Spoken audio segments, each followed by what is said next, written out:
J'aimerais vous partager ce soir ce thème de retrouver la bénédiction dans l'adversité.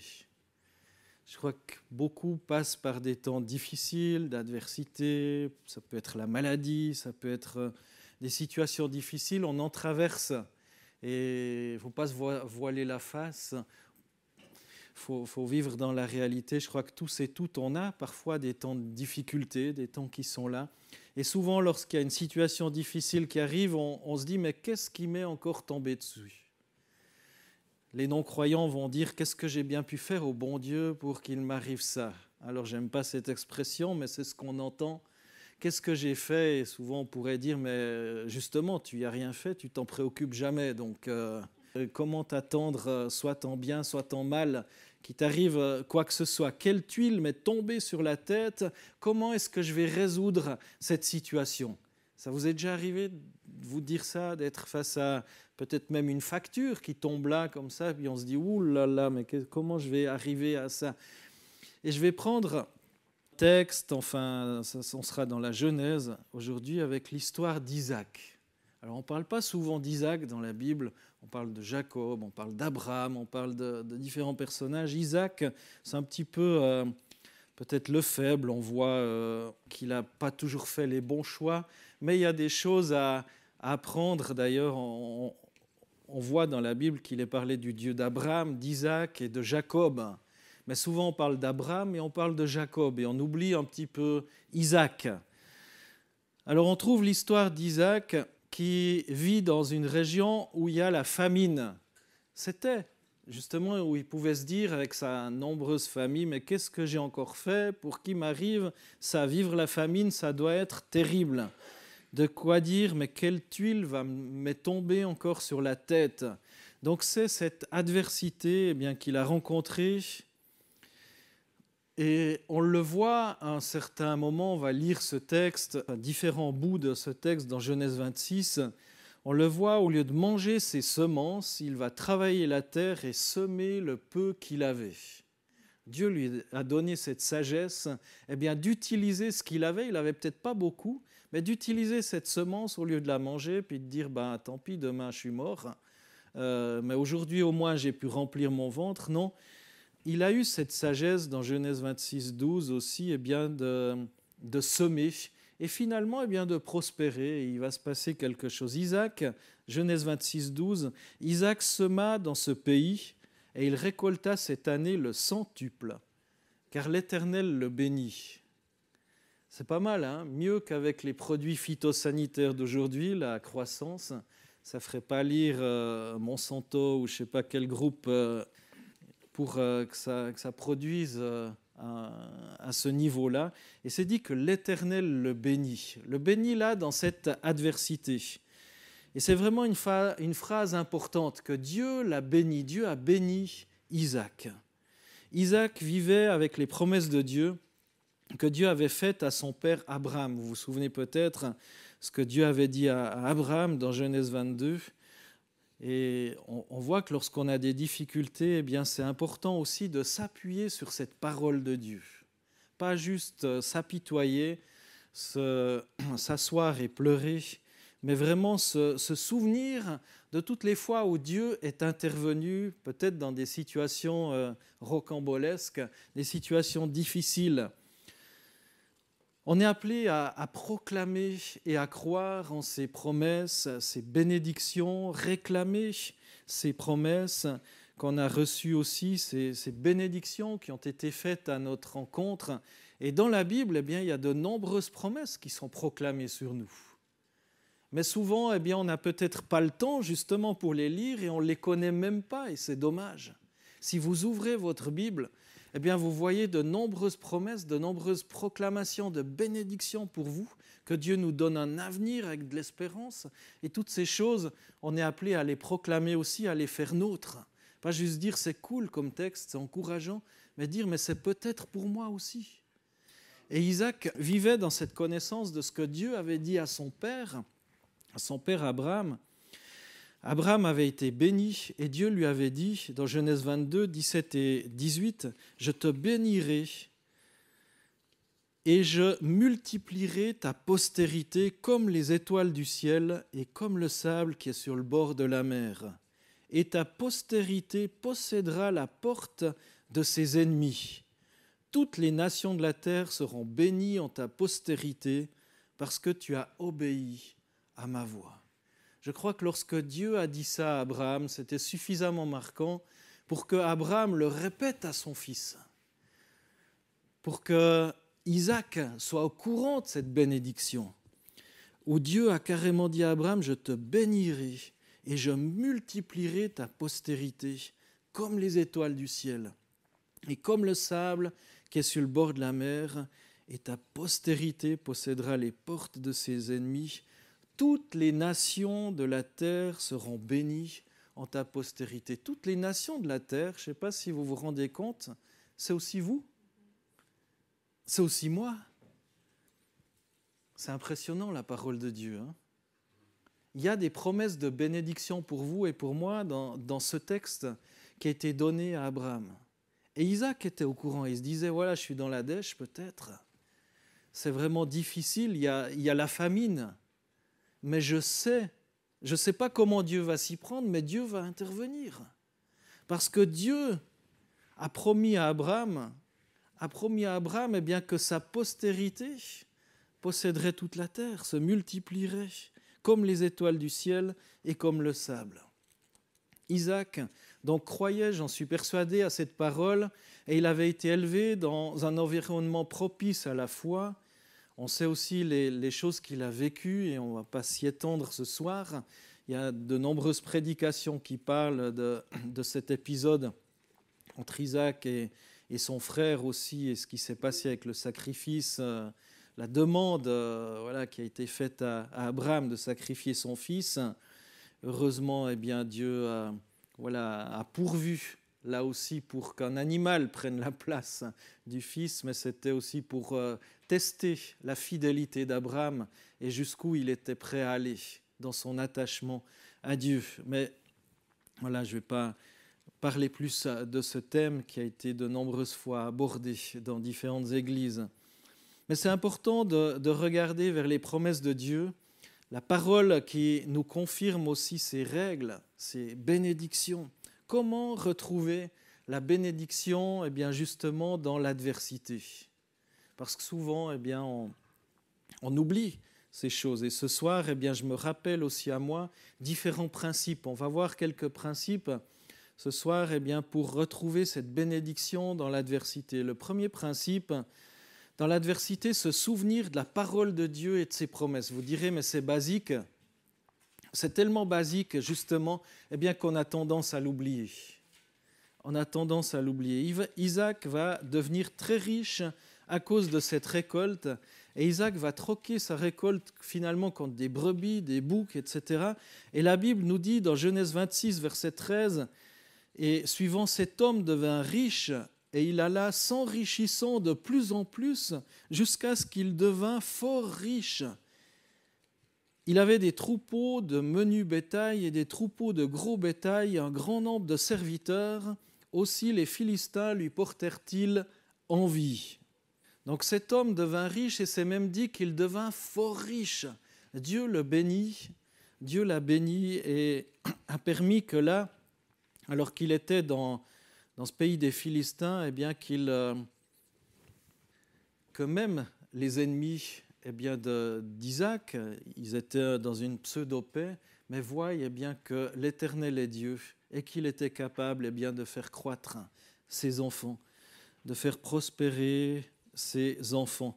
Et le peu qu'il avait, eh bien, il va le faire fructifier. Et cette règle, eh bien, que dans l'adversité, se souvenir de la parole de Dieu et de ses promesses, elle est importante.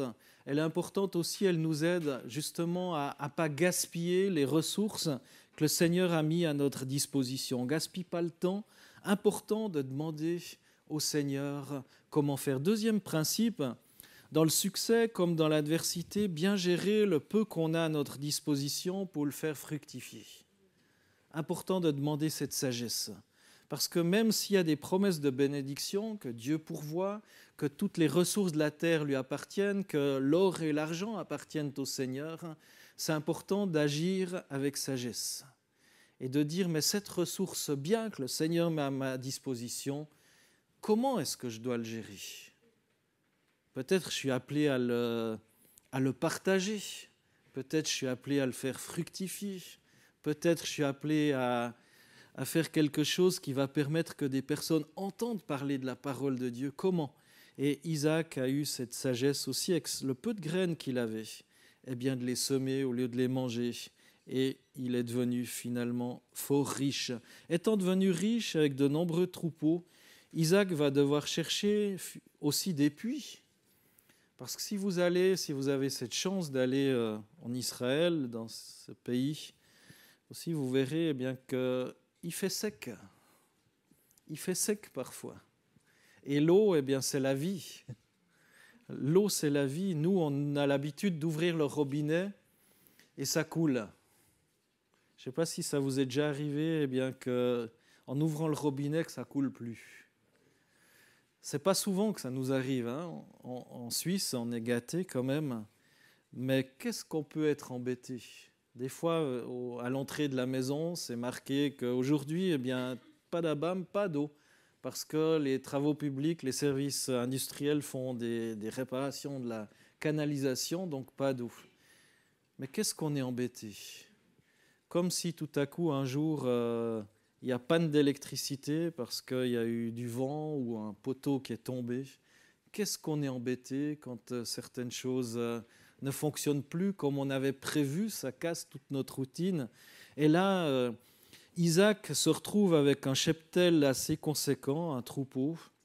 Il va marcher sur les traces de son père Abraham et il va chercher là où son père avait cherché avant lui. Et il va creuser des puits, eh bien, qui étaient pour certains déjà présents. Il va recreuser les puits d'Abraham.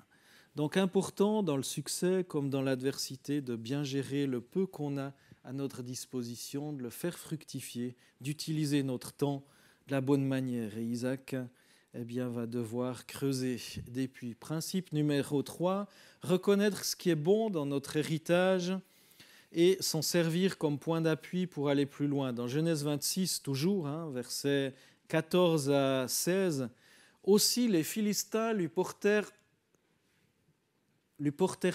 envie. Donc c'est la suite du texte.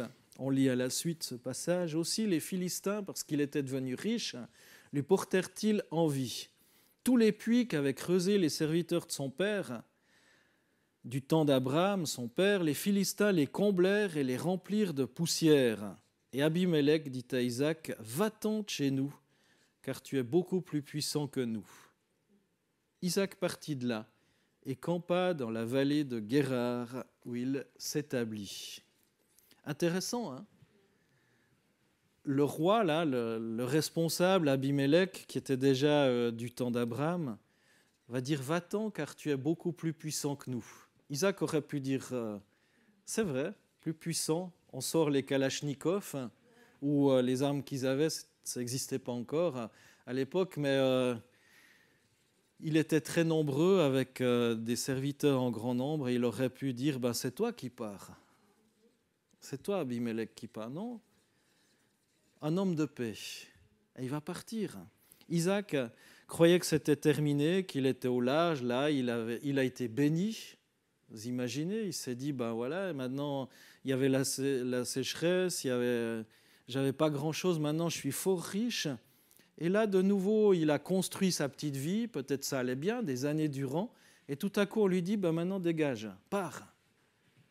Et il doit tout recommencer ailleurs. Il doit tout recommencer. Quelle tuile me tombe de nouveau sur la tête?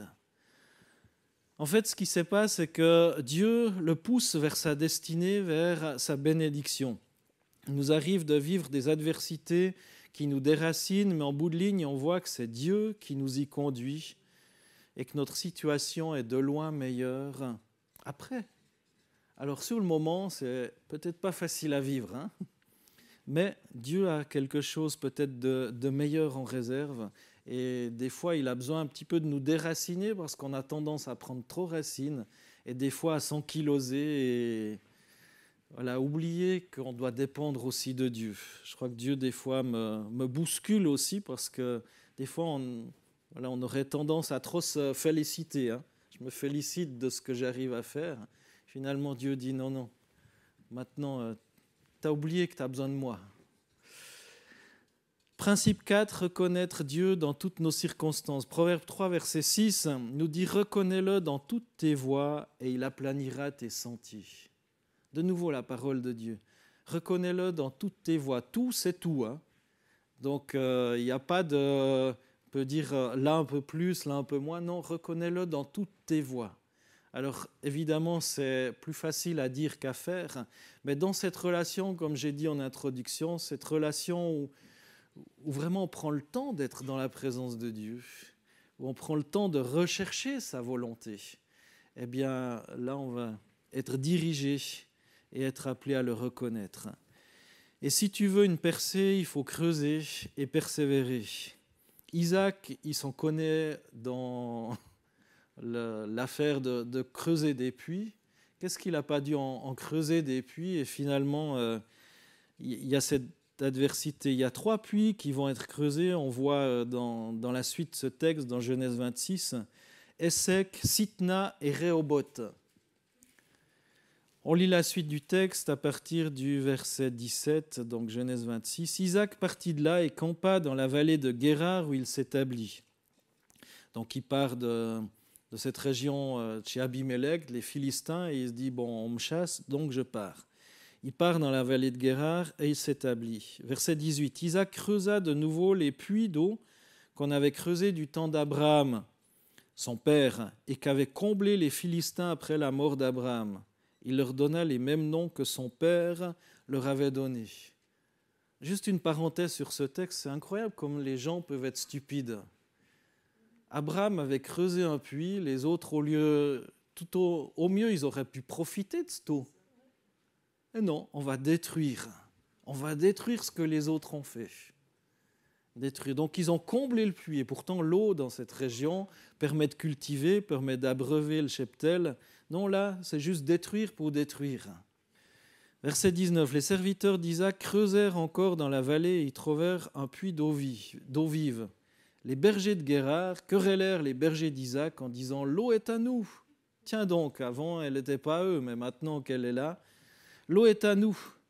Et il donna au puits le nom d'Essek, parce qu'il s'était disputé avec lui. Donc de nouveau un puits de la dispute. Là, ils auraient pu se battre pour dire non, non, c'est le nôtre. Bon, tant pis. On vous le donne. Vous le voulez. Maintenant, il est là. On vous le donne clé en main. Verset 21. Ses serviteurs, donc les serviteurs d'Isaac, creusèrent un autre puits, au sujet duquel on chercha aussi querelle, et il l'appela Sitna. Ça commence à bien faire, hein?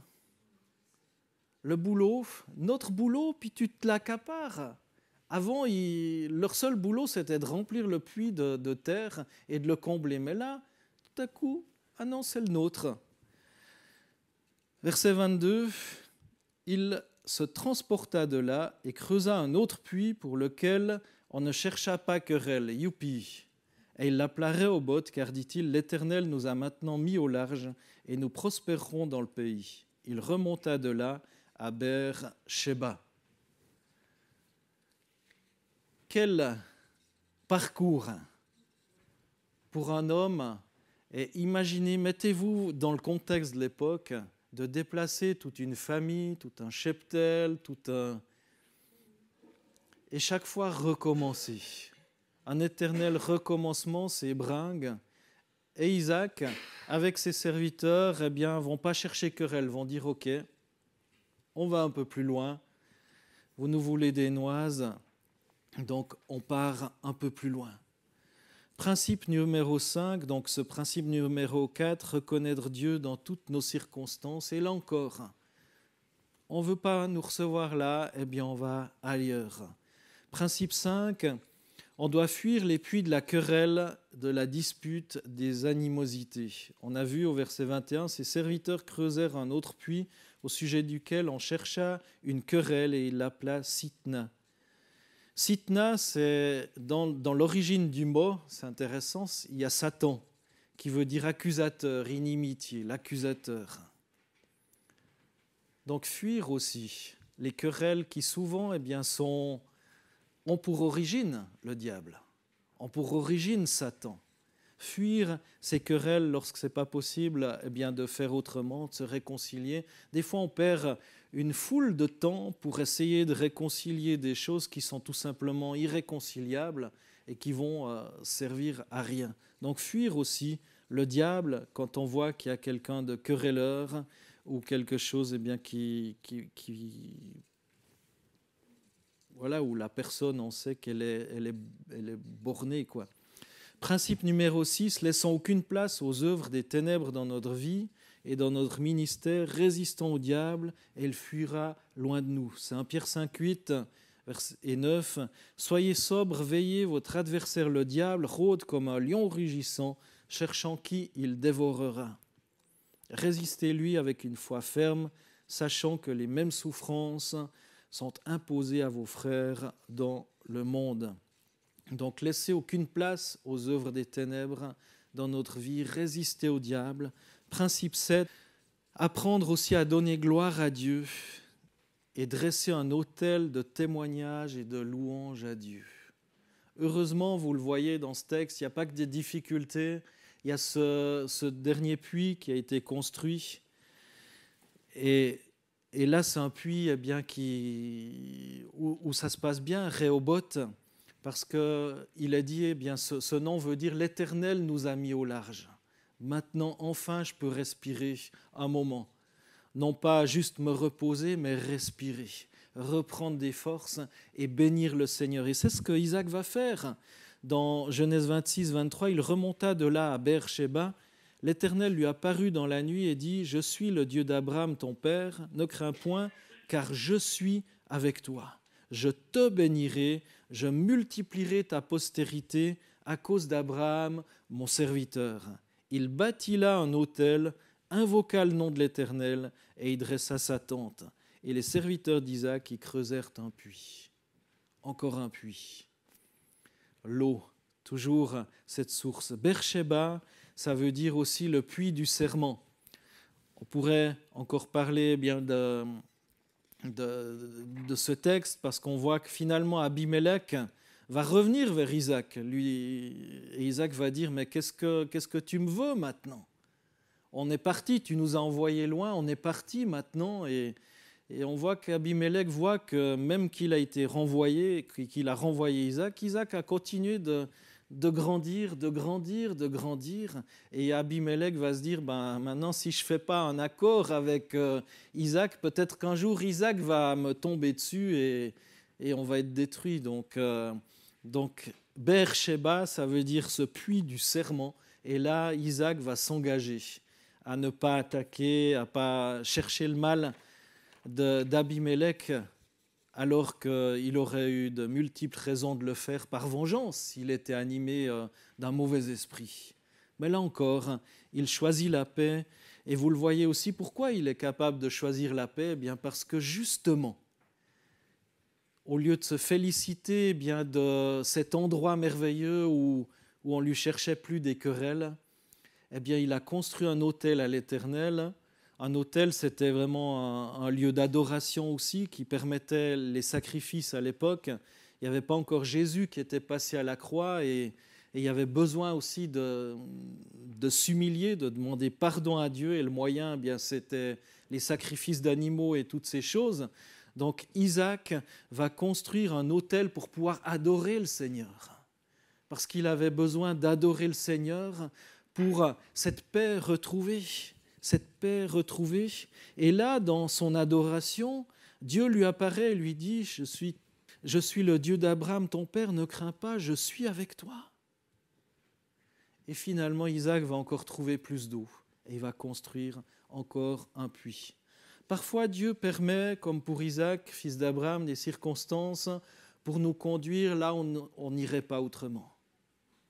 Et c'est aussi comme ça que le monde a pu entendre parler de l'Évangile pas dans sa globalité, encore malheureusement, mais que beaucoup de personnes ont été conduites à aller ailleurs pour annoncer l'Évangile de Jésus-Christ. Dans nos difficultés, on est appelé à méditer des récits comme ceux-ci, se souvenir de ces récits qui sont parfois oubliés, et à se souvenir aussi de la persévérance des bergers, d'Isaac, à continuer cette persévérance, continuer de creuser. Ils auraient pu dire, mais maintenant, Isaac, arrête d'être un faible, d'être un lâche, de toujours reculer, réclame tes droits. Ce puits, c'est le tien, maintenant on en a marre de creuser pour toi. Ben non, les serviteurs ont eu cette bonne attitude aussi, ont obéi et ont aussi recherché la paix. Comme quoi, quand il y a des fois un bon maître, eh bien, on a aussi les serviteurs qu'on mérite. Et là, Isaac avait des bons serviteurs. Parce qu'il était un modèle. Il était un modèle. Et c'est important d'être un modèle pour ceux qui sont autour de nous. Donc remarquez cette persévérance, remarquez que pour Isaac, Dieu est là, il accompagne. Dieu est présent dans les circonstances adverses, la famine et plein d'autres choses. Alors je vais conclure. Quel encouragement pour nous aussi à poursuivre de génération en génération la recherche de la paix et de la sauvegarde.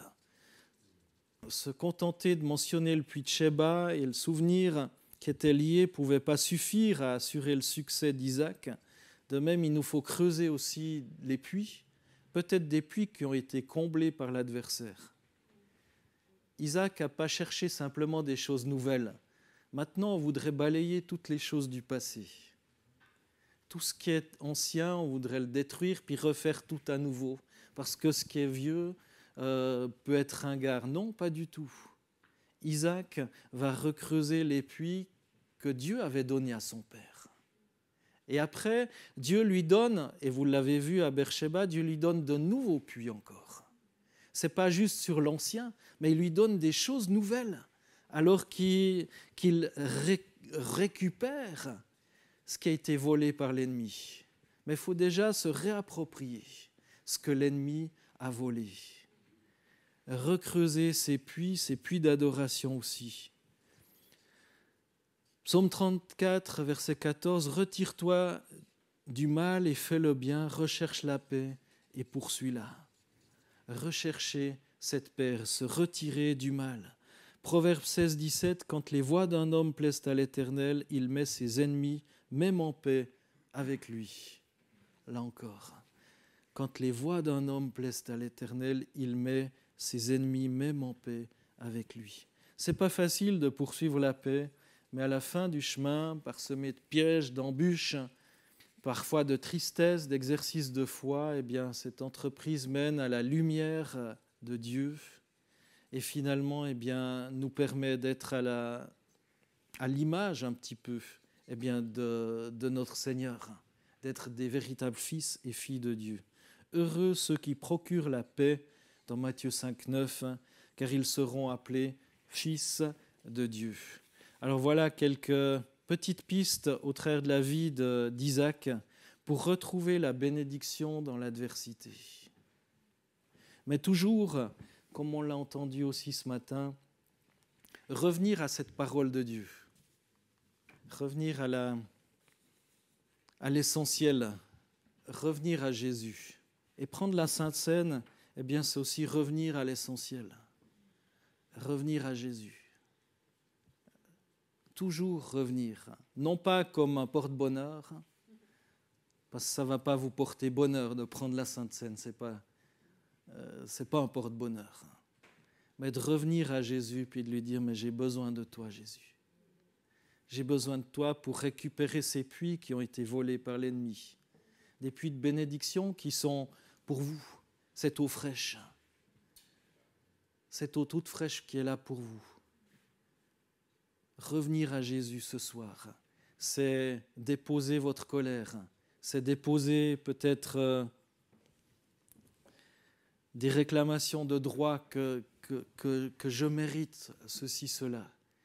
Et c'est de marcher aussi comme Isaac, dire ben voilà, je ne suis pas forcément lâche si je refuse le combat, entre guillemets, mais je recherche la paix et je la poursuis. Donc venez à Jésus ce soir. Et souvenez-vous bien, que Jésus nous a montré l'exemple. Jésus de la croix aurait pu invoquer le feu du ciel. Puis tout le monde, ça aurait fait un magnifique film de Hollywood. Tout là, ils auraient été grillés. Ben non, Jésus, il n'a pas invoqué le feu du ciel. Il a dit, Père, pardonne-leur, car ils ne savent pas ce qu'ils font. Tout fils de Dieu qu'il est, il a accepté de mourir à la croix pour nous. Jésus, merci pour cette sainte scène.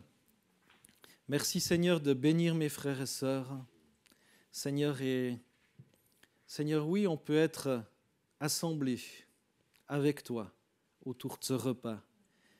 Et Seigneur, se souvenir que tout nous vient de toi. Et que toi aussi, eh bien, tu es peut-être passé pour un faible ou un lâche. Mais Seigneur, eh bien, tu as béni au travers de cet acte. Et aujourd'hui encore, nous sommes au bénéfice de cette bénédiction. Non seulement la bénédiction d'Abraham, mais ta bénédiction directe, Seigneur Dieu Tout-Puissant. Merci, Seigneur, de nous aider à marcher à ta suite et à nous souvenir de cet exemple d'Isaac et de nombreux autres exemples dans ta parole qui nous aident à faire les bons choix et à retrouver, Seigneur, la paix dans l'adversité qu'on peut traverser. Au nom de Jésus-Christ, Amen.